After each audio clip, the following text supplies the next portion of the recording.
So great.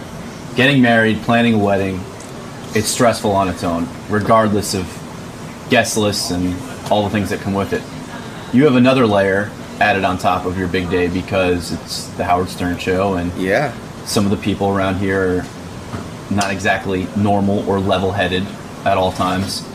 Add alcohol into the mix. Exactly. So what are your thoughts about the overall behavior of your guests, specifically your coworkers? I have no problem with it because you never want to hear somebody say, man, I was so sober at that wedding. I had a great time. You never hear that. All you hear is, man, I was so fucked up. I think I had a great time or something like that. That's what you want. That's the whole idea of the wedding. You want people to have fun, let loose, and just have a good time. Lieberman was apologetic all day yesterday after the wedding. I didn't care. He was fun. As long as nobody was offended or complained, who cares? I'm glad he had a great time. I'm glad he made an ass out of himself. I'm glad we got it on tape. That's what you want. I'm glad Ronnie made his speech. I actually had, this didn't get out on the air, I had a female MMA fighter there just in case Sal got out of control. I was going to have her beat the shit out of him and drag him in the back and put him to sleep. There was like this really good-looking girl, but she was Diesel. And she was told, that's the guy to watch. If he whips his dick out, put him to sleep, take him out. And that was her job for the night, was to follow Sal around and make sure he didn't fuck up. So you took precautionary steps based on some of the track records around here. I was 100%. Like, my family, they don't give a shit. Rachel's family is a little conservative. So I didn't want cocks getting whipped out and Sal making comments about women's tits or anything like that. I didn't want that. Right. I wanted people just to have a good, sloppy, drunk, fun time, though. And I think I achieved it. And, Lieberman's tape is evident. And look, we have a new office mess. It's John Lieberman. It's our straight, hard-edged reporter is a fucking mess when you put a drink in his hand. Love it. He's become the subject. You know what he is? He's like, what's that movie with Kim Basinger, Blind Date? Yeah. And a drink or two later, and all of a sudden, he's out of control. That's Lieberman. And plus, you put Lieberman and dancing together, you get like the Elaine Seinfeld, he does like the Elaine shit. He's a wreck, and that was one of the main reasons why I invited him. I was like, Lieberman is a fucking party. He's a party, and I love the guy. And if I have another party, he's the first person getting invited. He's the first guy on that list. Awesome. Congratulations. Thank you, sir. All right, man. Mazel. Yes, Greg. John, what happened to you at Richie's wedding is something that many people in the workforce experience. I mean, you go to the holiday party, you tie one on, and you wake up the next morning and you don't know what the reaction is going to be like. What was yesterday like for you? Because the wedding was Saturday, now it's Monday. You had a little bit of a day. You had a day to think about it. I woke up and first thing in the morning was I sent a text to Ronnie, Sal, and Richie and said, and High Pitch Mike, and said, guys, I'm sorry. I didn't want to take the focus away from Rachel and Richie's wedding. That was what I felt worse about, because I didn't want the wedding to turn into something about me. It was to celebrate them. That's what I was most and am most regretful about. Do you think that occurred? Do you think you overstepped that? Do you think that, or do you think they wrote it off as just a guy who had a drunken good time? Well, Richie and Rachel say that they wrote it off as a guy that was just having a good time, but I still felt bad about it. They didn't. I mean, they said, they tweeted out, best guest ever, but I felt bad because, it wasn't about me, and it shouldn't have been about me. It was about Richie and Rachel getting married. I know personally I've said after a drunken night, I'm never going to drink again. That's sort of how you're feeling right now. Do you think you're really going to stick to this, though? I mean, as you mentioned yourself, you like to blow off steam every once in a while. Yeah, I mean, I have a problem with that. I have a problem with needing to blow off steam occasionally, normally once every couple months. And so at this point, I say I'm not going to drink again. You'll probably pull this tape in 2 years and see that I didn't hold true to that. But, I'm going to give it a break because... I don't like the way that I sounded in those clips. I did. Thank you. John, the other thing I wanted to ask you about is the fact that you sort of went off on your coworker. And now you're hearing this. I don't think I went off on my coworker. They were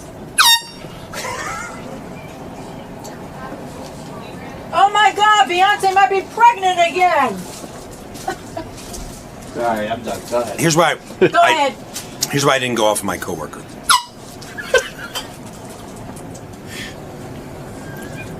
This place is about honest. Mohan got arrested too late. This place. God. This place is about honesty. Everybody prides himself on being honest. I didn't say anything that I haven't either said to Lisa before or has been said on the air before. I mean, she reads the post. Dude, stop it.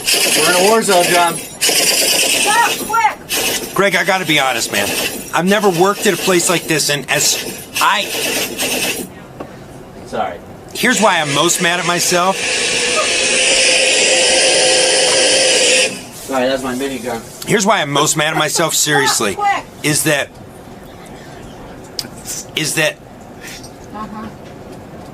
I think I'm a pretty intelligent guy, but yet I continually forget where I work.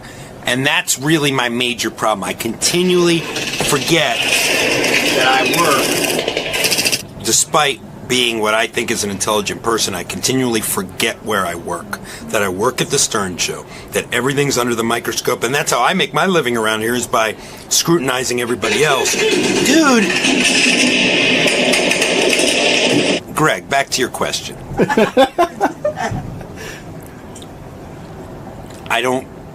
I was just being honest on the air. Lisa knows it bothers the shit out of me when she reads me the post every morning. This place is about honesty, and I'm not going to go in there and lie.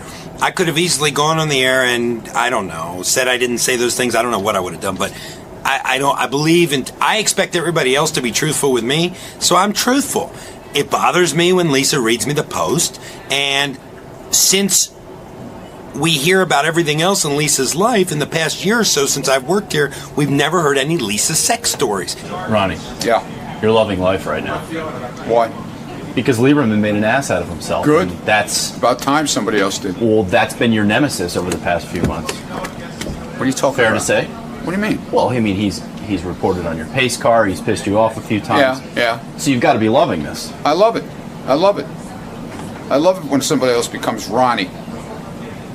Is it interesting? Is it almost like an out-of-body experience to see what other people are often seeing you doing? I guess so, man. It was a mess. He was a mess. He was a mess. It was enjoyable. Does today mark the end of your poetry career? I mean, No, absolutely not. I don't care what he says. No. so you think you really wrote some? I like my poem. I don't care what he good thinks. prose. Do you Not think my problem. maybe you Not my problem. shouldn't have made it so literal? I don't care. Told him it was a mandatory evacuation. Of course, him and his wife ignored it, along with a bunch of other neighbors, because it's a high rise, so he feels he's high enough off the ground to not worry about flooding. And then and the shelter is far away. And I'm thinking, like, shelters are for people who have nowhere else to go. Yeah. Like, Richard has friends. Richard has friends. Okay, so then there's that. So he goes, I'm afraid if I leave, they're not going to let me back up. And I said, they're absolutely not going to let you back. Of course they're not going to let you back up. And I said, why did you go and stay with friends? He goes, well, the shelter's far away. So he goes, we didn't want to leave our pets. So I started thinking, pets, the dog, the cat, no, the fish and the gerbil. And I offered him a hotel room to stay in the city. But I'm like, but I really don't think he's. So what did he end up doing? Well, he won't leave. He's at the house. He goes, I can't leave. I'm not leaving my wife here alone. He goes, I can't get back in. Such a bullshit artist. I don't know if it's bullshit or if he's stupid. Tim, I offered him a hotel. I didn't know that. Well, we offered everybody a hotel room. Yeah. Let's go. Where's your Storm now? Fuck you, Storm. Let's go right now. Come on, everybody left. Everyone abandoned. The government can't go. Nobody. I'm here. Let's go right now. You're the only one who can make it into work. I'm the only one. We're off every day except during a storm.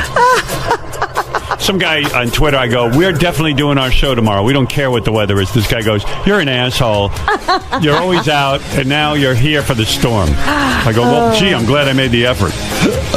Well, as you know, all broadcasting has been shut down. We are the only ones left. Today is a live broadcast, and we have over 100 million listeners because everyone wants to be a part of this. Who's that coughing? Fred? Yeah. What's the matter? Must man? be a dust ball in here or something. The weather getting to you? No, just dust. Oh. What mic are you on, Shuli? Or did Scott not make it in? No, I'm right. Well, I don't think Scott made it in, but I'm right here. Scott didn't make it in. That's a surprise. I can't. It's either impossible. work or bowl. Any excuse I can find. He could make it to bowling, but he couldn't make it to This work. is a Jewish holiday. I made one up. I don't want to embarrass my family. Hey. I have to sandbag my head. Oh, you're on that mic. Okay. Yeah, All I'm right. right here. Got it. Shuli joining us this morning. Thrill of his lifetime. He could get in. Oh, everyone can get in if they want to. It's absolutely pleasant outside today. I don't know when this big storm is coming, but, I'm one of Well, they keep promising that it's going to start raining in Manhattan shortly, they keep Well, let's saying. go. Let's And have then it. they say that the afternoon commute, please come in, because the afternoon commute is really what they're worried about. Half the people here who live in Manhattan were evacuated. It's a major mess. It's so funny, too. I'm like sitting at my computer last night and I'm, making arrangements to be here, blah, blah, blah, see who's coming in, what. Then all of a sudden I get a text from Doug Goodstein, who's in charge of Howard TV. Uh-huh. And he's like, the text was so bizarre. It was like, what did he say? How did he put it? He goes, Howard, Doug Goodstein here. All of In Demand is, like all the In Demand offices are closed for tomorrow. Like, that's the message. Okay. So I think now I'm supposed to write him and alleviate his guilt. Right. You know what I mean? Because he's right. Because you know him. He loves disasters and he wants to be home with his family, running around with a camera and jugs of water and saving everyone. And I have a 2-year-old and a wife. I left them last night. Yeah. Came into the city, got a room. Yeah, I'm here. Well, it was ridiculous. So I know what that message means. It means now I have to spring into action and make a decision for him as to all of the offices at In Demand. Now, first of all, what do the offices at In Demand have to do with us? Right. Nothing. They still record the show. Yeah, all he's got to do is press a record button. Yeah. He can't get here. So I was just like, you know what, Doug? I said, I go in, yeah, so? What do you want from me? He wants me to make a decision for him. And by the way, I don't want anybody putting themselves in danger getting in here if there's a real dangerous situation. Sure. But why don't you do what everyone else is going to do? Wake up and see if the weather's bad, and if it's not, come on in. They called it early yesterday. They were not coming in. Oh, yeah. Yeah. Before anything happened. Yeah. Oh, The buses and trains were still running. Right. And Tim called me and said, we're doing the show, right? I go, of course we are. I said, we'll do the show as long as we can all get in. There's no big deal. And Tim said, yeah, I'll even get some hotel rooms for people. So, there was no reason Doug couldn't get a hotel room. No, I came in last night. I don't understand this. Tim lives in the city and still got a hotel room. Stayed in the hotel. I think he didn't want to walk as far as he normally has. Tim stayed in a hotel? Tim stayed in the same hotel. First of all, I get to the hotel and I see him in the front of the line at the front desk. He is so loud. He is so obnoxious. Oh my God! This woman, what? We go to check in. This woman runs up to the front desk because she got locked out of her room. And she runs up, she says, sir, can you please... And Tim starts yelling full blown, hey, lady, I was here first. I was here first. No, I'm smiling at her. You're going to have a fucking heart attack. I know. But I booked the rooms, and I had to use the room, so I used the room. Because why did you use it? Oh, so it wouldn't go to waste. It wouldn't go to Exactly waste. right. And what, you offered it to Doug Goodstein, right? No, not to Howard TV. Howard TV has their own company. Right. But what is his point? So In Demand is closed. Who cares? What is it? So he's not here today? We're in media. We're in media, and also there's nothing happening outside. It's absolutely no weather conditions that are preventing anyone from getting in. This separates the men from the boys, right, Shuli? It really doesn't. Yeah. It's ridiculous. Well, and also, I mean, the real test comes later today. Like, if shit starts shutting down, I think what they're doing is they're saying, well, I don't want to be stuck out here, so I'm going to just but I mean, home. it's a job. I mean, you come in, you do it, and you go home. Right. Everybody here is risking being stuck. Everybody. Yeah, I mean, I don't know. It's crazy. So, I don't know. We're here doing the show. That's it. We're the only ones left. Business is business. Business is business. Yep. Meanwhile, I ate breakfast at home this morning. I usually get my breakfast here, but I'd heard everything's shut down, everything's closed. We wouldn't be able to get breakfast. Will got my breakfast. So Gary ate my breakfast because I had my breakfast at home. And I'm like the most unprepared motherfucker. Everyone's running out yesterday getting jugs of water and egg. I have 3 eggs. Let me, because I saw something in the paper about what you're supposed to have to be prepared for the hurricane. I'm so unprepared. Like, I have an assistant and everything. You think I would have had like a couple of dozen eggs in the refrigerator? Right. Somebody should have got you some food. And I came home, there were 3 eggs in the refrigerator. Well, here's what you're supposed to have. 1 gallon of drinking water per person per day. Yeah, I have a whole bunch of bottled water. Right, you usually have that around. Non-perishable, ready-to-eat canned foods. I don't have that. I really don't. First aid and flashlight. I got that. Beth went out and got 2 flashlights. Okay, so you did get that. Battery-operated AM/FM radio and extra batteries. I got the internet. No. That's like in case power goes down. Yeah, power goes out. I got 10 hours on my iPad. That's enough. 10 hours on your iPad. Yeah, well, I mean, I'm not going to use all the 10 in a row. I'm just going to go on and check it.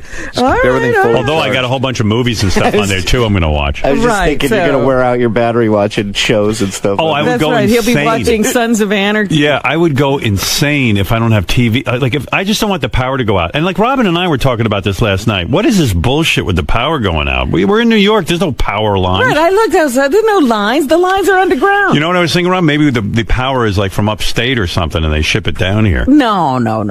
Where's the power? Like, where does it start? Where does power start? They have, what are they, converters or something? Question. Those stations are right here that make the power. Anybody know anything about power? Like, I realize there's so much in our world I don't know. Don't know. And I'll die. I'll live and have died and never know. Like, where's the power come from? Because as far as I can tell, let's say there's horrible winds. Substations. That's what they said. Substations. Yeah, but where are those substations? They're right here, and they said that some of the substations might flood. But where's the place where the power is actually made?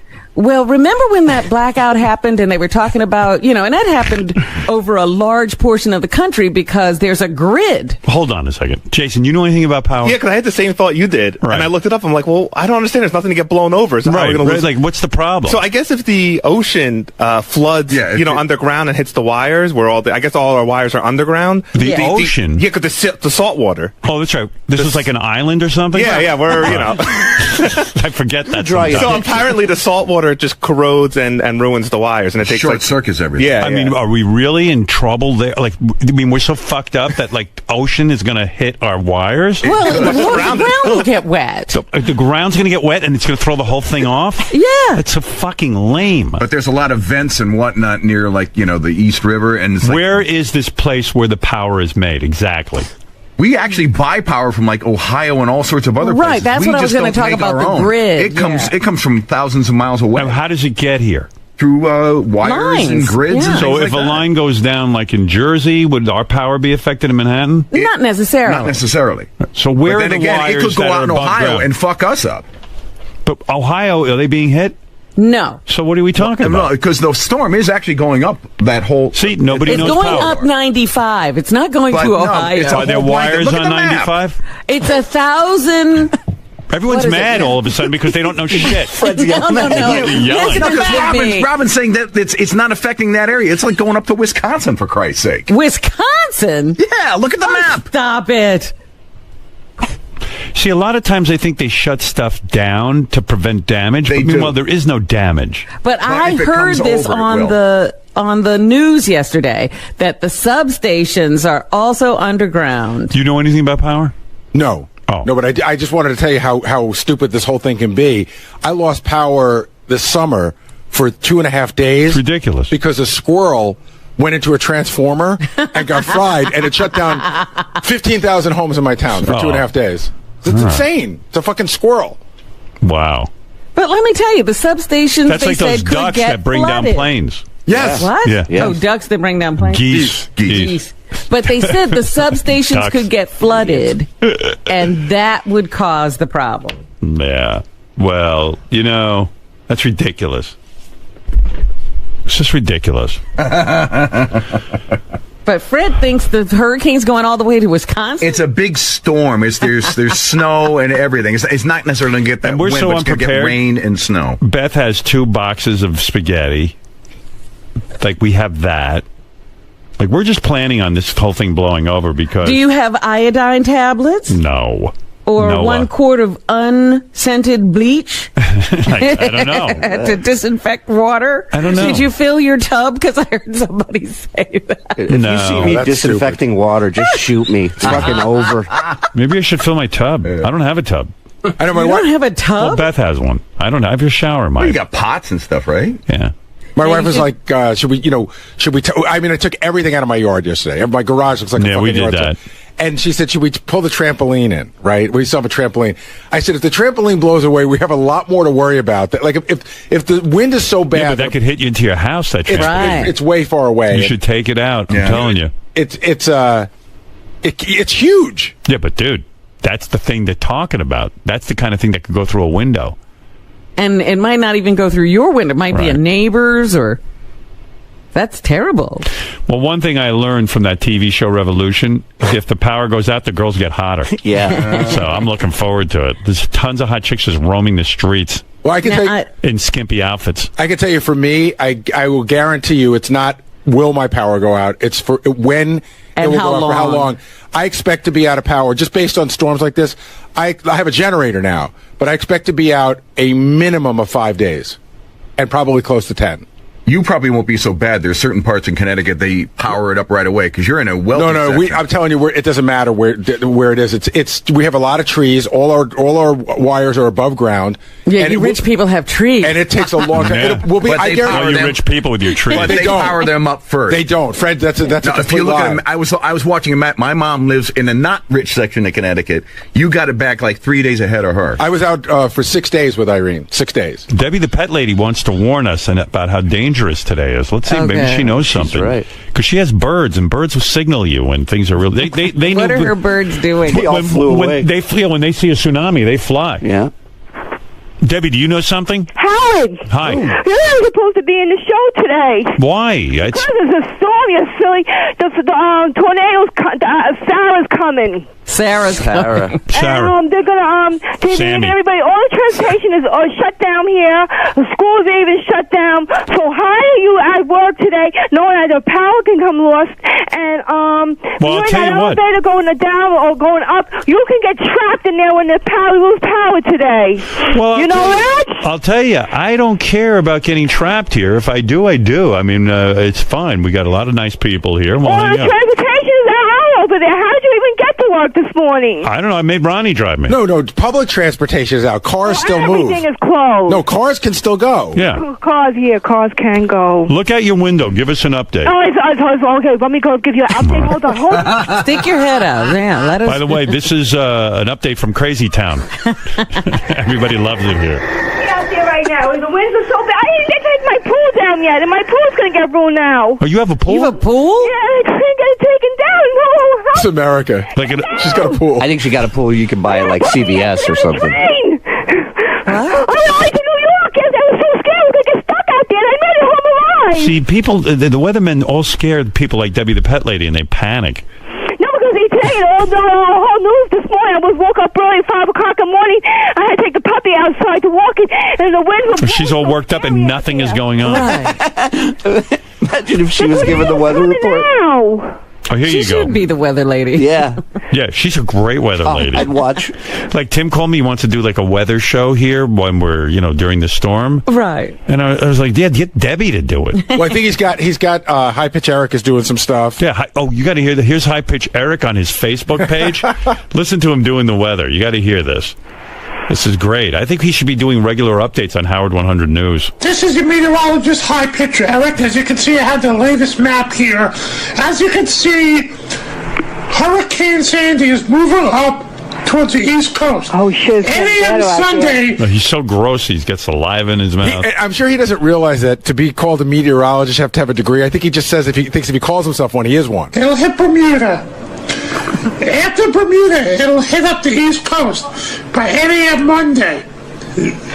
By 8 a.m. Monday, it moves closer to the East Coast in Pennsylvania on Monday and Tuesday. So it's moving in the East Coast direction. I'll have more updates in a few hours. This is your meteorologist, High Pitcher Eric, with the latest on Sandy. Thank you. I Did love you say it. I'm Sandy? On Sandy. Yeah, there's going to be a John Belair's weather special, and High Pitch Eric will be calling in with reports. Can I talk about the phone call I got from Richard Christie this morning? Hey. So I told Howard, I always wondered who the people were that defy a mandatory evacuation, but now I know one. It's Richard. So Richard calls me at 4:45 this morning to tell me that last night the police came to his apartment, knocked on the door, and told him he had to leave, to which he and his wife ignored it. Right? So when he went to leave this morning, they're not running the elevators. So he said, I'm afraid that if I leave, I can't get back in. He goes, I said, you're absolutely not going to get back in. And I said, why didn't you leave? And he said, well, the shelters were far away. And I'm thinking, I don't think shelters are for Richard. Like, Richard, he's got to know people. He's got friends. But the best part was he said he didn't want to leave the pets behind. So I'm thinking the dog, the cat, a fish. A fish and a hamster. Was he 9? I mean, yeah. He's got a hamster? Well, you know what's So you can leave the thing alone for and a isn't week. the fish's name Fishy? Yes. Right. Yeah. Well, you want to know something? Like, I didn't make it mandatory that people come in, but, Richard's one of those guys. Tim offered him a hotel room. He could have left with his wife. Sure. Enjoyed the hotel. And been here. He said he didn't leave. He's full of shit. He didn't leave because they're so high up, they wouldn't get covered in water. But I don't think that's what the evacuation isn't just about water. It's about if everything gets shut down, then he's on whatever floor. Yeah, and then they got to worry about rescuing his fat ass. Debbie, you want to give us the update on the weather? I think she's taking other calls. Yeah, she's got like a whole weather center. Home office. She's freaking out about her above-ground pool. Like, you could just dismantle that. It's not difficult. Well, she didn't take it down before the wind. Meanwhile, there's no wind out there now. That's what she's saying. She took the dog for a walk and there was wind. The best is when those birds just all start talking at the same time. Yeah. And she flips out and starts Debbie. yelling. Yeah, you have a lot of contact with her from the newsroom, right? Oh, yeah. I at least once a week I have to call her and give her like a pep talk where I got to, bring her back from the edge. Debbie. Well, I guess our weather correspondent is busy. We can't rely on her if she's going to be like this.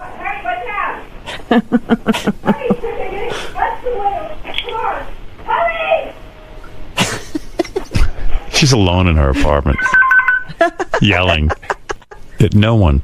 It's the crazy alarm going off. Yeah. What is that? What is that noise? Is that a phone or an It intercom? sounds like a phone. It's a crazy phone. Crazy line. From the mental hospital they're calling.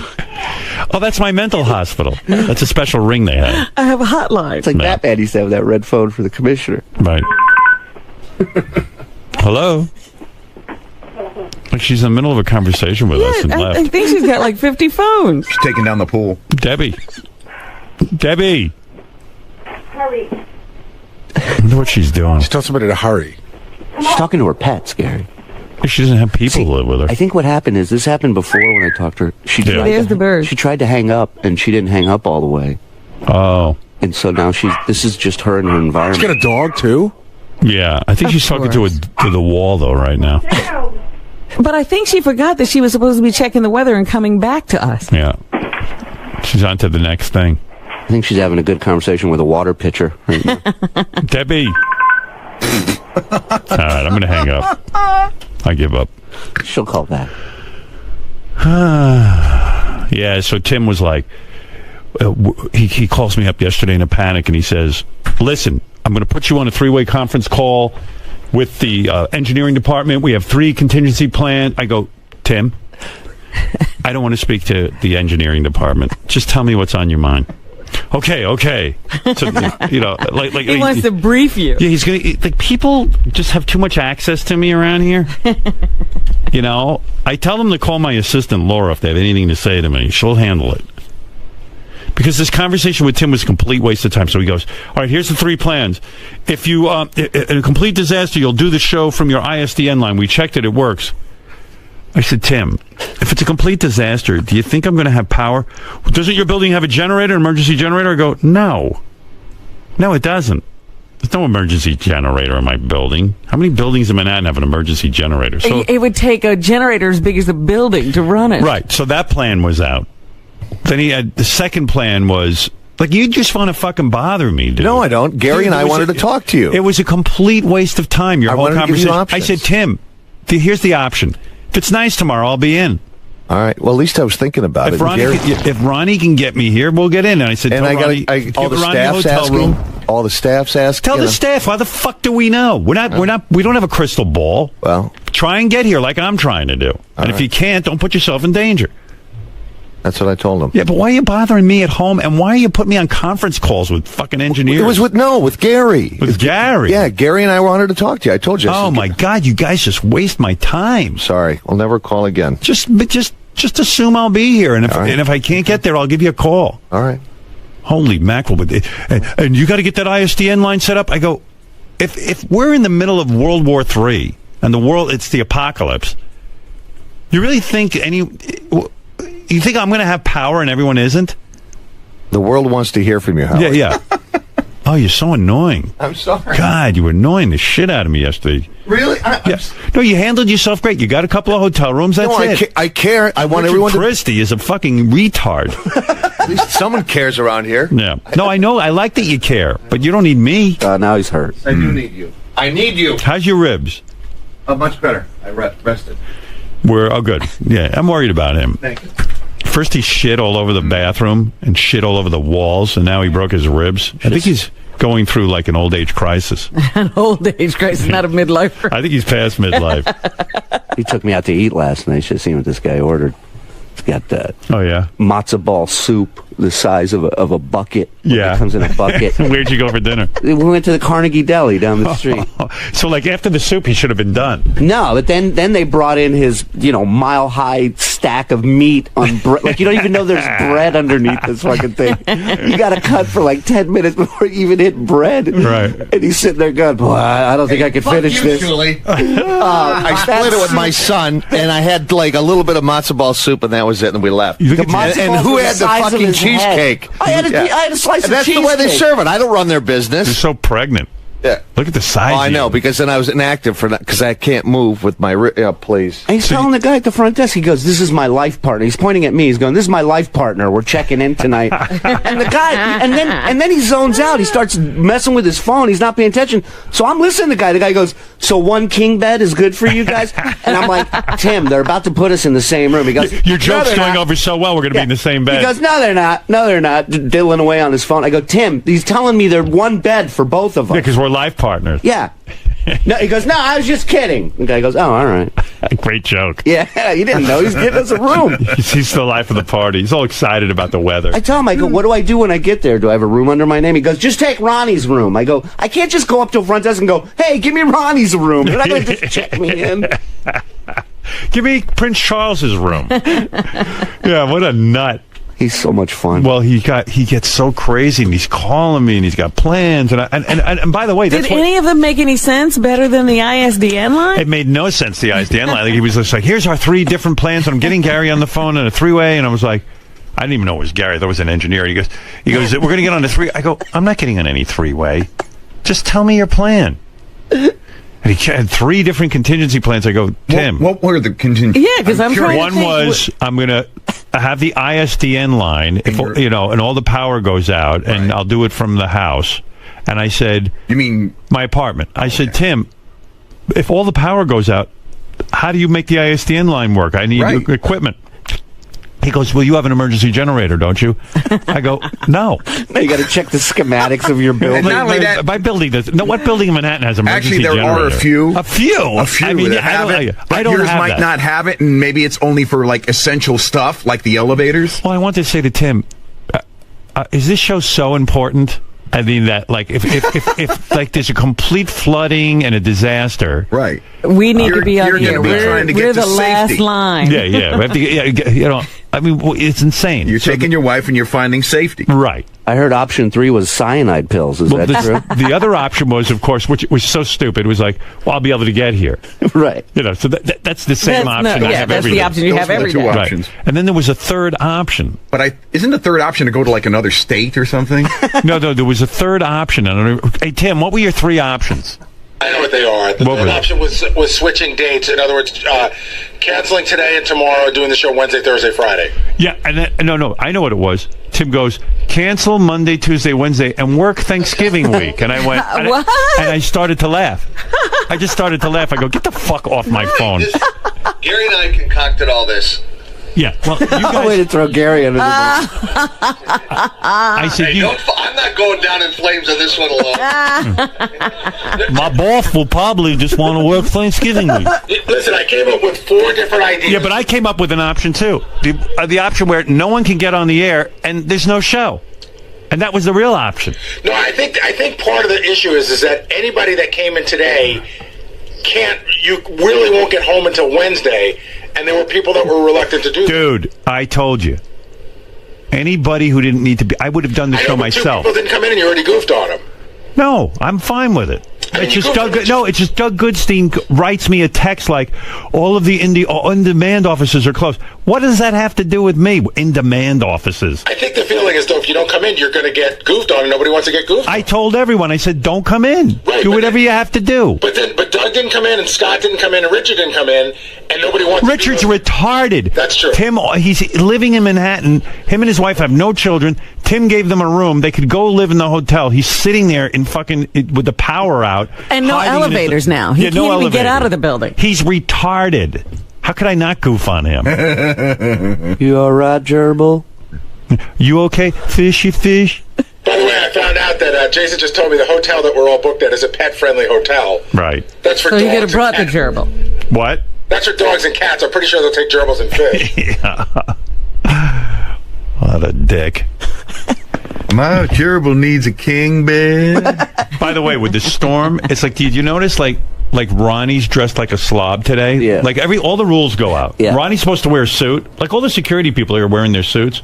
Ronnie couldn't wear it because of the weather? Yeah. He showed up today like with jeans and that whole rock and roll Ronnie look. Casual Ron showed up for work. Ron Jovi. And I was just like, I was looking at him and go, nothing happened. There's no bad weather. And Ron's running around. Ron Jovi is running around in his jeans.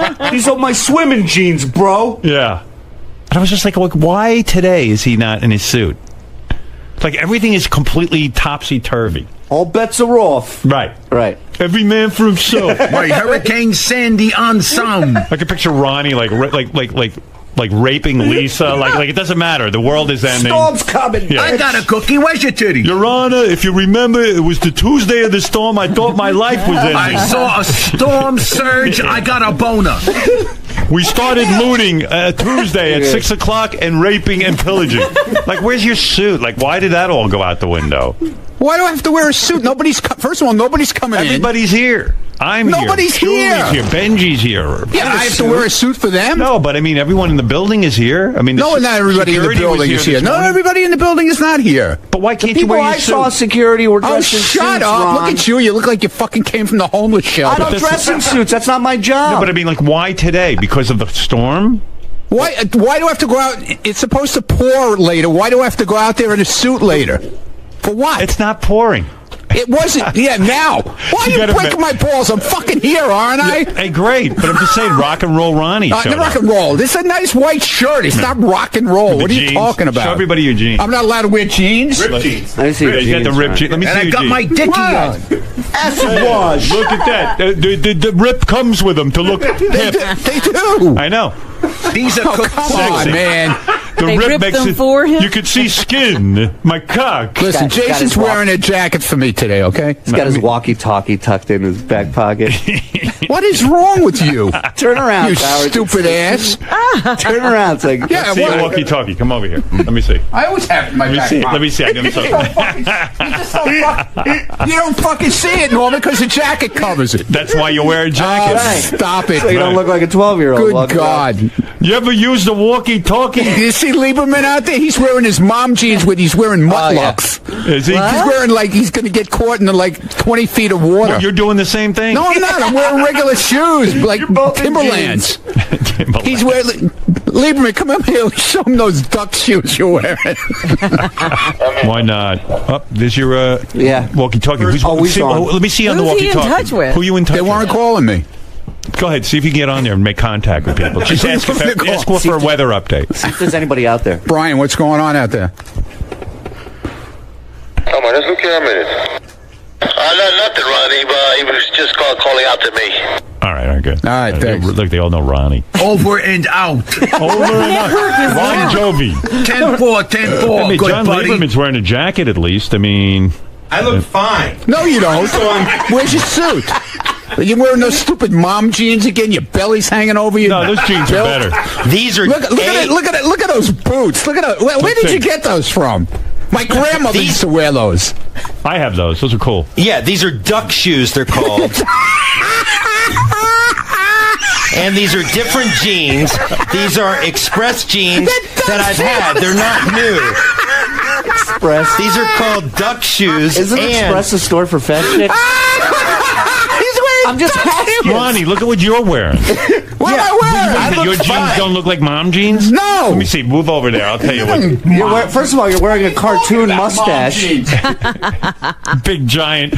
What's that cartoon character? Yosemite Sam mustache. Shut up. And he's laughing at John Lieberman. Yeah, really. I'm going to be here until 8 or 9 tonight. Oh, really? And so by the time I leave, the water could be torrential, and so I have these boots.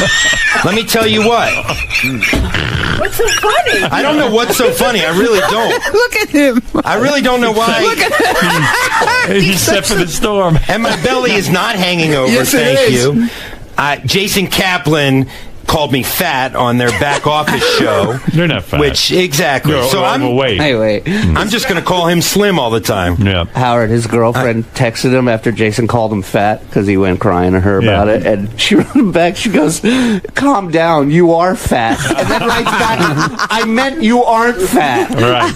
All right. Anyway, we'll take a break and we'll be back right after these words.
George is here this week.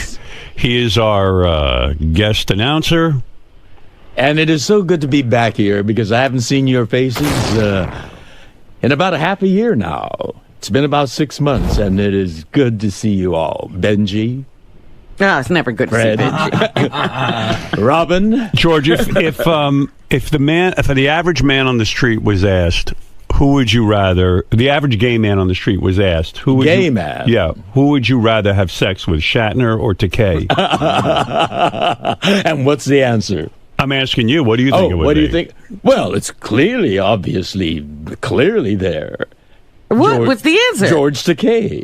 Oh, okay. How do you know? Well, I mean, you're asking me who's more attractive sexually to a gay man. I would think you would be because yes. you're in shape. Yes. Aside from your feet, you're a pretty good-looking guy. and Bill has let himself really go. I can cover my feet easily. You can't cover Brad's. Right. I mean, you can't cover Bill's face easily. That's interesting, Brad. You slipped. Freudian slip. I'm glad he's not listening. Oh, he's listening. No, he isn't. Oh, yes, he is. He told me he isn't. Oh, don't believe him. Every person in my life says they don't listen, and then they do. Oh, my. No, in my opinion, if I had to, make love to one of the two of you, you're physically fit. Exactly. You look young. I feel young. You've got your own hair. Mm-hmm. This is all mine. Right. And I'm thinking that... Thinning, but nevertheless. And even when I look at your musculature, I think that, in his day, Bill was a very good-looking leading man. He was. But he's plumped up somewhat. Somewhat. Yeah. Most grandly. Right. Well, let's find out. Let's go to the street. Impressively. Our own Benji. Apparently, we have an answer to this question. Evidently. You Our own have Benji checked went it to out. some place where he found tons of gay people. I don't know where you go for that. Where did you go, Benji? The toolbox. The Toolbox, Ah. which is, you know that place, George? The Toolbox? No, I don't, but I've heard of it. Seems to me something called the Toolbox would be a gentleman's heaven if he's gay. Lots of tools Get a there. tool would be your penis, right? Is that the... Exactly. Yes. All right, They come well equipped. Let's find out. Shatner or Takei? Standing here in front of Toolbox. And I'm asking, are you a gay man? Yes.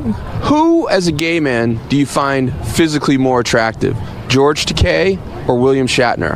Well, honestly, Shatner is a hot man. He has the smoldering look, and Takei lacks the whole confidence issue. He doesn't have the confidence. That Like was a Shatner. long time ago. A long time ago. Bill has changed, and so have I. Well, so far, one vote for Shatner. I'm going to write They're going back to the beginning. Shatner in the past, though. Well, hey, that's not today. We don't sit there and make judgments. It's up to the gay gentleman's call as to who he'd be with. Oh, he's fantasizing about the a young reruns. Shatner. Yeah. Yes. Yes. Tsunami. We'll have to see if that holds up. Let's see if this is a tsunami for you. Well, so far, no, it isn't. It's receding. It's just one vote. Just one vote for Shat. That's right, for All the right. Shat. For the Shat. That's the past tense. for what? How would you pronounce the present tense of Shat? Touche, old friend. Yes. All right, here we go. One vote, Bill. Bill. He has the whole, hi, I may not be what everybody wants, but I'm hot. Who would you rather be gay with? William Shatner or George Takei? William Shatner. Uh-oh. All right, let's I listen. See the way that the drift This is is, going. let's just see. Types. George Takei. I don't like. Oh, I heard it, George. That's There's a two. vote for you, George. Okay. 2 to Two 1. to We're on one. the board. 2 to 1. Old, like, white guy. I like ethnicity. Yeah, so I would go with Yellow Fever. Oh, William Shatner. But I mean, not as if they were the last two men in the world. Three. Three I mean, to one. if we were in outer space on the Enterprise, we found out there was no life on any other planets. Then William Shatner. George Takei. Yeah. And why is that? He's cuter than William Shatner. He's Asian. 2 vote for me. Your fantasy with George Takei would be to... He would have to sit on it. Sit on my dick. Yeah, he would have to sit on my dick. And that's it. He can spin on it too. Well, there you go. You lost, but it was close. 3 to 2. Oh, out of 5. Out of why, 5. Why don't we go for 10 votes? Because on this show, everything is 5. Everything is best out of 5. Well, that's I thought it all was right. a little closer. I didn't think you counted one of George's votes. Right. Well, I didn't see those guys that were voting for Bill, and those that voted for Bill probably looked like him today. So I Right. wouldn't mind if Bill had They to passed on you. Yes. Right. They're probably I not would even probably good pass looking. on them. That's right. Good for you. I will say this before we start the regularly scheduled show, that George Yes. has been walking around our radio station handing out to anyone who could find a big plastic envelope, a clear plastic envelope with 2 comic books in it. And it seems that he is the star of one of the comic books, and he just hands them out and then says, here. I've got one for you, too. Yeah, I got it already. Oh, you got it, all right. Yeah, there it I've is. got one for you, Benji, and one for you, Fred, and one for Robin as well. And Gary said he'll probably bring it up on the air, so you might as well just get it out of the way. Right. What is this No, I all thought about? I'd be A subtle comic about book? it. Oh, you're bringing it up. Yeah. I had no intention of telling Really? you that on Wednesday night I'm going to be doing a signing at Midtown Comics on 40th Street, right off of 5th Avenue. Can you believe in this day and age there's still a store that sells comics? I mean, really, it's amazing because, most of these places have gone out of business. Well, apparently there are many Midtown comic books. Tell us about this comic book quickly, please. Well, there was an invitation for me to be the featured guest on, the character Kevin Keller, one of Archie's friends. I see. Idolizes me. And so they wanted to build a story around. This is Archie Comics. Archie Comics. And you are you play George Takei in the comic? I play George Takei. And you come to what, the high school where the kids are? Well, actually, there's a sci-fi convention going on, and Yes. Kevin Keller, the out gay character. Oh, who's also- Archie has a gay friend He named has a Kevin? gay friend, I yes. haven't read those in a while. It's been some time. He's And a gay Iraqi veteran. I was handed a note. That's right. All right.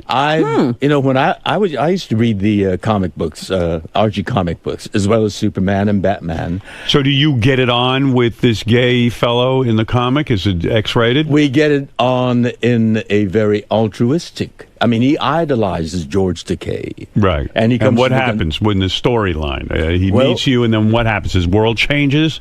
No. He's at first he's disappointed because I had come and gone, and he arrives a little late. But it turns out I've read an essay that he's written in school, and I'm being gay. I'm being gay, and being a George Takei fan, and so I decided to visit their school, Riverdale High. And how is the kid an Iraqi war veteran? Yeah, if he's still in high school. Still in high school. Well, he's to be an Iraqi war veteran.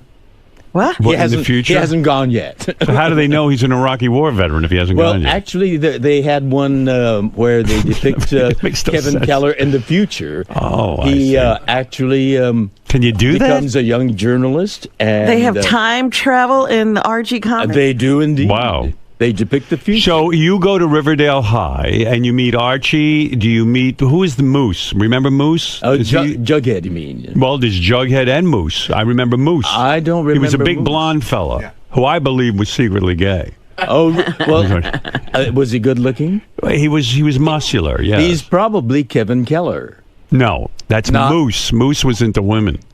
Oh, he was. There was no Kevin I don't Keller. remember that character, but Kevin Keller is. And do you meet definitely Jughead? Proudly out gay, yes. Right. Jughead is also a sci-fi fan. But what this depicts. Do you end up in a sauna with Kevin Keller, or no, we don't. Do you end up going to the toolbox? It's a family comic book.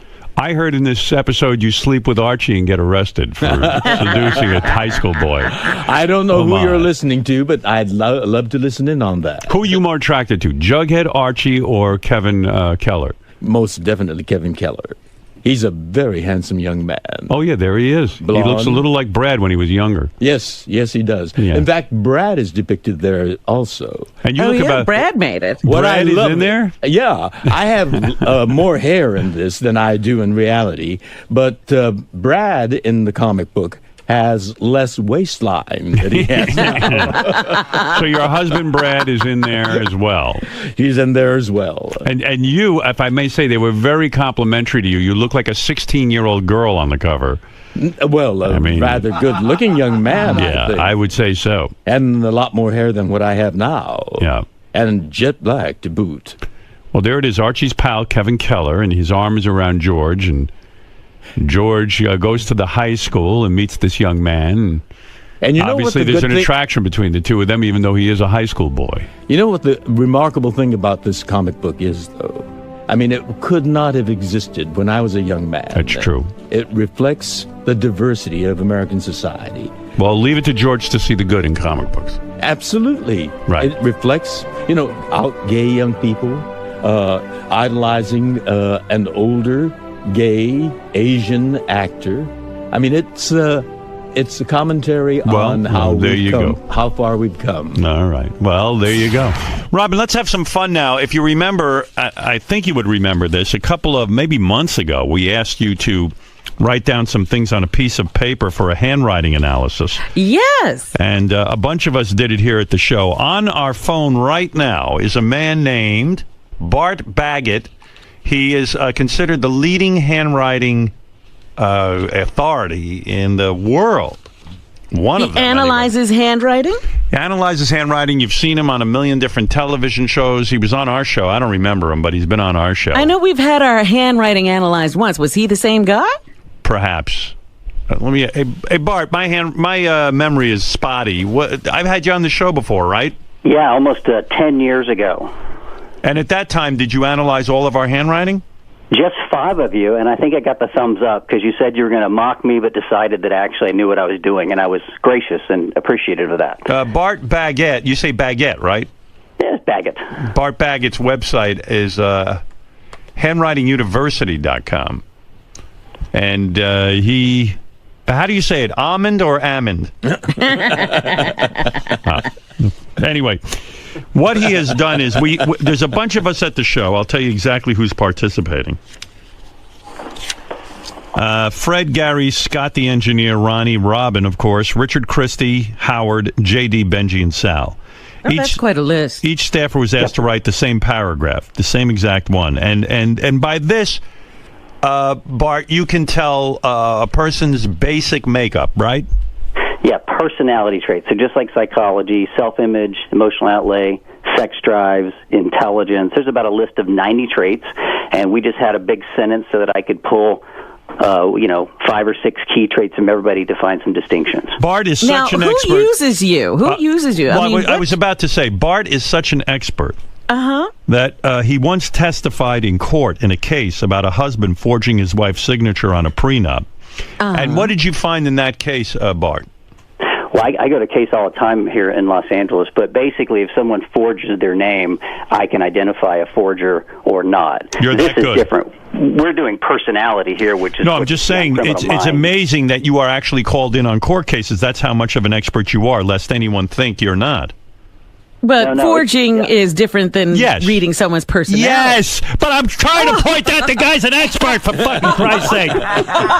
Let's move on. That's a different kind of expertise. Yes, okay, we know that. Jeez. Oh. When does he use this to analyze personality? And why? Well, I think people would choose to do this to improve their relationships, and I travel around the world. We have 1,000 certified graduates in India and Taiwan and America. So some people use this to get some personal insight and to improve their relationships. That's what I used it for. In fact, Bart is recommended by the mayor of Los Angeles. Is that correct? It is. Yeah, and it makes quite a good living doing this. It says here that you charge $995 just to start a case. Is that correct? That's correct. Right. That's correct. All right. So let's get on with it. This is a handwriting analysis, Robin, that is very expensive and very, very, very intricate and also very scientific. Okay, so what will he do? Will he read the traits and then we'll try to guess who it is? Yes, we'll make some fun with it.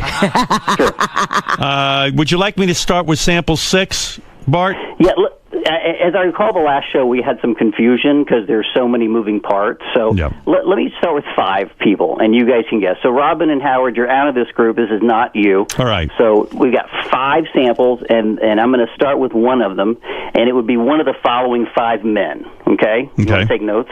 So Scott, Gary, Sal, Richard, or J.D. That's the first group. Scott, Gary, Sal, Richard, or J.D. Yep. Okay. All right, let's start with the first one. And Howard, this is number 6 if you're looking with your notes. I am. Okay. Here's a guy at an early age decided to trust no one, not be vulnerable, depend on himself. He's got a cool and calm persona, but a troubled childhood. He was so traumatized at an early age that he has unresolved resentment from childhood, which colors his judgment, and he makes him angry for no reason, simmering inside. J.D. I want to say J.D., yeah. What do you say, Fred? I'd go along with that. George, you have no idea, right? I have no idea. Right. Okay, let me go on a couple more. Well, I would you don't want to you're not going to tell us? Well, yeah. I want to give you a couple more details because if you're right, I'll tell you. But this is not J.D. Oh, it's not. Okay, we're wrong. Yeah, you're Is this Scott? I would call him a pissed-off tough guy. He has massive confidence. He would be a great NASCAR driver, fiercely independent, ambitious. This is the same guy. Same guy? This is all number 6. Well, that would be Ronnie, but he's not in this group. Yeah, I was going to say, Ronnie's not in the group. That's why I didn't guess him. So it's all right, who Gary, is it? Sal, Just tell me who it is. Scott. Who is it? This would be Scott. Oh, I got him. You know what? Fuck the game. Just tell me about these guys. The game is just ridiculous. All right, tell me about sample 7. Tell me who it is. Tell me who it is, and then I want to listen to it. All right. This would be Gary. This would be Baba Booey. Go ahead. Smarter than he gets credit for. He has a problem following directions. That's true. Because he doesn't listen worth a damn. He doesn't listen at all. In fact, I sometimes, have always said that about Gary. Gary's a terrible listener. Gary accuses me of that, and I'll cop to it, but I'll tell him to do something, and he's like, he goes, I could just tell he's zoning out or not listening. He's busy listening to himself. Yeah, and he doesn't get it right. Well, I have a theory. He doesn't hear you in the first place, and then if he does hear you, he does the opposite because he's defiant and rebellious. Wow. Oh, really? All right, go to sample number 8. Who is it? Oh, my God. This guy is an emotional roller coaster. This would be Sal. Go ahead. Tell me about what you found in his handwriting. Well, his handwriting looks like an epileptic chicken. Which means what? Which means he's an emotional roller coaster. He's impulsive. He feels guilty the next day. He's bossy, a little self-destructive. He has a massive need for public approval, and is above average sex drive. Oh, Yeah, that that's sounds like Sal. Now, when you do these, do you know who you're looking at, or you do them cold? Do you do them blind? Well, I actually don't know the guys we're talking about now because I met you guys 10 years ago. Right. I do them blind, and I do my best just to stick with what's in the handwriting. Every time I've tried to guess or mind read, I'm off. So if the T-bar is high or the Y is big, it means big sex drive. If the D is Gary, he got you right. You do not listen. Well, so I got a question. So what is it that you saw in my handwriting that tells you that? There is a E, like in your last name. Mm. It is narrow and skinny, which has no space in it, like your ears are closed. Yeah, that means you don't listen. Narrow E, closed. And you're defiant. And you are defiant. And he's right about you. That's an easy trait, Howard. If he ever had to rewrite the word monkey, half of your staff has got a big capital go to hell K. Ah, and that means defiant. I I would see that. say half your people are defiant and resentful and angry. Well, that's the truth. Defiant, resentful, and angry? And as a boss, I don't stomp on their heads enough to keep that under control. Go ahead, give me sample number 9. All right, now this was confusing me because number 9 writes like a high school girl. Big, round, fluffy, bubbly handwriting. Must be JD or Richard. It's Richard. It's Richard. I would Go. say Richard, like a girl. Because Richard is, I definitely think he's got some gay tendencies. Do you think, George, do you think Richard's gay? Well, I think he's probably got the possibility of being bi. Right. He could go either way. I agree. What did you find about Richard? Well, it's funny you say that. He is the most sexually promiscuous. He can get talked into something really sinking kinky, then lie about it and swear it never happened. Right. I believe that. Tell me about JD. What'd you find with him? He's an odd bird. He writes like a mad scientist. Right. He's aggressive. He's got great eye for detail. He has what I call an L. Ron Hubbard D, which means that he will be a great writer. He's probably a very intelligent guy, but socially awkward. And it's odd because I think he's actually quite aggressive. I'm not saying he's tough, but he would simmer and then get really pissed off and be aggressive. Well, he happens to be a good writer. You're right. I happen to know that about him. Is that right? In fact, he communicates very well when he writes. It's just when he talks, he's a fucking mess. You're absolutely right about him. And he's always angry at somebody. Remember, he's the one that fights with, always has a fight going with somebody on the staff. Yeah, that's true. Of all the people, he would make the best terrorist. Oh, wow. But he's like the Unabomber, but I don't think he's quite as mad and angry as the Unabomber. He's just intense. Tell me what you found with me. I don't care about these other people. You finally want to get to you. Yeah, I can't wait anymore. I'm so sick of hearing about them. Tell me what sample was I? What number? You're number 2. Number 2. Let me see. And actually, you've changed a little bit in the last 10 years, and I think you went back and looked. Well, I went back and listened to the tape, the audio from 10 years ago. Right. And he was a little more sensitive to what people thought, and now I don't think he gives a damn. Ooh, I don't. Interesting. I don't care what you think. No, he doesn't. That's right. I think your downfalls are stubbornness and vanity. Yeah, imagine me being vain. All right, so tell me about me. It says here I'm too honest and blunt. All right. Can be dominant and pushy. Of course. Yep. Borderline brilliant. That's absolutely correct. And things faster than... I'm a borderline brilliant. That means brilliant, just on the border. Yeah, I'm on the border of being brilliant. I told you, Robin. If I was brilliant, I'd be in a different career. Let's see. Thinks faster than others, but his downfall is he believes he's smarter than everybody. Well, if you're arrogant and you're stubborn and you're bright, then you just argue yourself into thinking you're always correct. Which, if you're really bright, you probably are correct most of the time. I can't argue with any of this. Handwriting similar to Hitler and Einstein. Yours? Yeah. Hitler? That's right, Robin. You've always wanted to don that mustache. Yes. Do you know I was going to get the Hitler mustache, Bart. I would be a great dictator. Howard, your ego's not as big as it was 10 years ago. I think you've been not humbled, but maybe more mature. Is that fair to say? That's absolutely right. Lots of Do you therapy. think that could be psychoanalysis? Yeah. Yes, of course. He doesn't have the need to prove himself or the bravado and arrogance that I think probably helped you get there, by the way. It's not a bad thing. You took a lot of arrows in your back. Well, I'm an elder statesman now.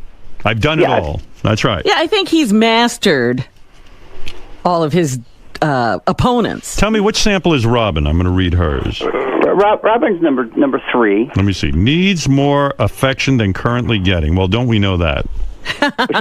She'd admit She that. obviously writes more feminine, but yeah, she's affectionate. She's desire for attention. I think you need to throw her some more love, Howard. She's not getting the spotlight as much as she wants. That's true. Takes criticism very personally. That's true. That's true. She really does get hurt. Doesn't believe people can handle the truth, so tells strangers a lot of white lies. It's true. She does lie. That's true, yeah. Yeah, you told me yesterday on the phone that you lied. I try to soften everything. Well, it's interesting. There's one letter. It's the letter O, and she has little double loops in the O.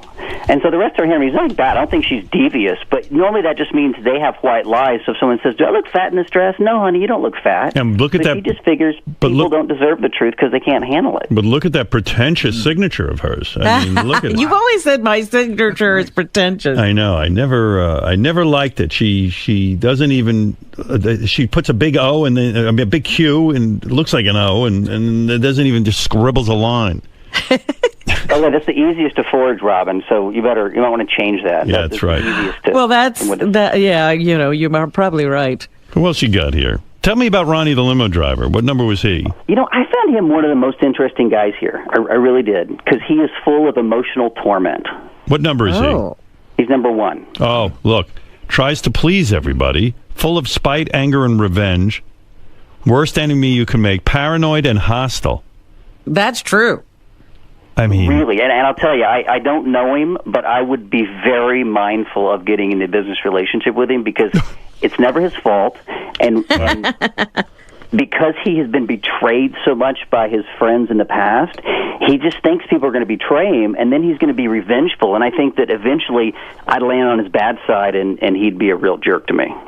Yeah, I mean, we've had people say that Ronnie is a borderline maniac. I mean, like almost insane. Yep, I agree. Wow. But he's got a good self-image, so when he decides to take revenge, he's going to do a great job at it. There you go, Robin. What does that mean? We learned nothing. It proves that you've identified everyone properly because we learned nothing new. We knew this all about people anyway. Well, you guys are good friends. We miss Fred and Benji. Fred. Benji confused me. Benji does confuse everyone. No, Fred confuses me. Well, Fred writes normal. At least you can read it. But if I just had Benji's handwriting, I would swear he's mildly retarded. Benji, did you stick it up for the test, or was this your real handwriting? No, I have poor handwriting, but I was also really tired the day I did it. Tell me about Benji in a nutshell. What'd you learn from him? He's got a little arrogance. He has a false bravado that kind of masks his low self-esteem. I think it's a spurt of achievement. He hates religion. There's a lot of people on your show that have a anger at God or religion. See, I love being Jewish, though. You might love being Jewish and still hate God. I'm okay look at his handwriting. You do look borderline retarded. Maybe I am. Yeah. Good Lord. He's got a big heart. He works hard to prove himself. He's possible temper, pushiness, and lateness. Yeah, well, that's true. Oh, my goodness, that is true. Yeah. He's not a bad guy. He's just not the, sharp. And what about Fred? What did you learn about him? He's fast-thinking, witty, honest, good self-esteem. Those are the positive traits. The negatives, he can be petty, jealous, anger at God, temper sensitive, and he wants to be a perfectionist, but I'm not sure he gets it right every time.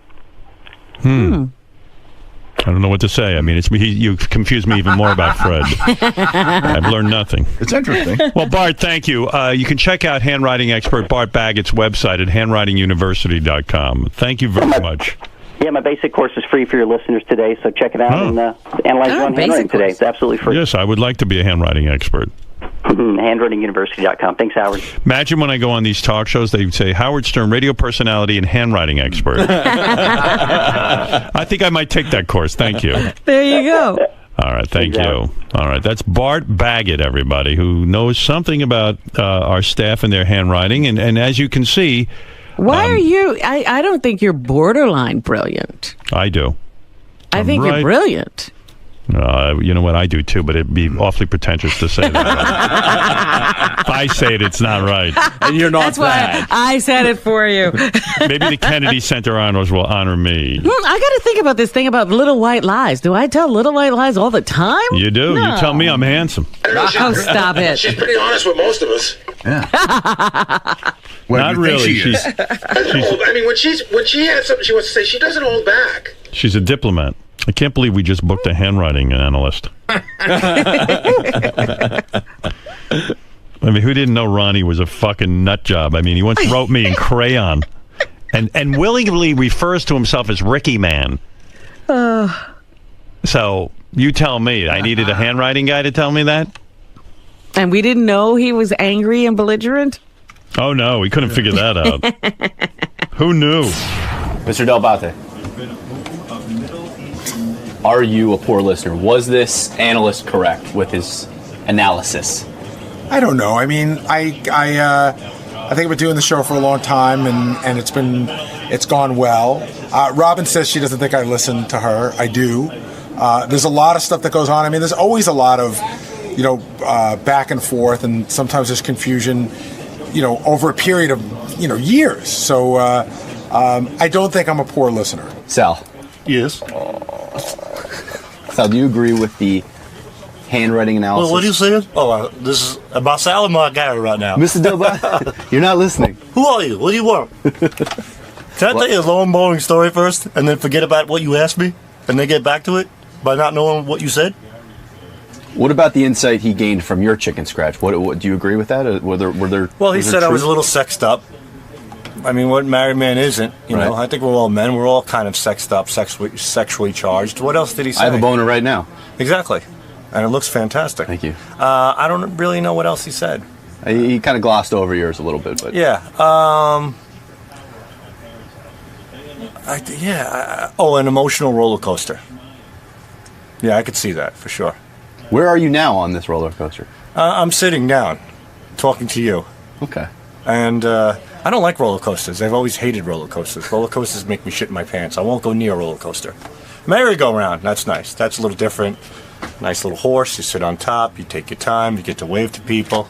People think you're a little wacky. It's fun. No roller coasters for me. But emotionally, I think I'm okay. I think I am. Probably not. Thanks. And that's that. Wolf. Did you have a traumatic childhood? Not that I know of. No, I don't believe, unless it's hidden deep inside the vault in there. There's a vault in there? There's a vault, yeah. And once I open it, it'll probably be nothing in there. It's like opening those boxes where you open the box, and then there's another box, and then there's another box, and then you get to the last box, it's empty. So just a big build-up for nothing? Yeah. Today's handwriting analysis painted you as witty and quick and intelligent. Very honest. But also, conversely, as jealous. And God-hating. God-hating. Was it correct? I don't think he said God-hating for me personally. However, maybe God-resenting. Nah, I mean, look. Number one, in order for me to hate God, there would have to be a God. That's right. And so take that off the table. You know what? So you'd say you're about 99% an atheist? Here's the deal. I looked at that list, and it was like Will sent a list of all 9, and you guys should show the whole list on Howard TV or whatever. On any given day, I could have been any of the 9. So, this is no offense to Mr. Baggett.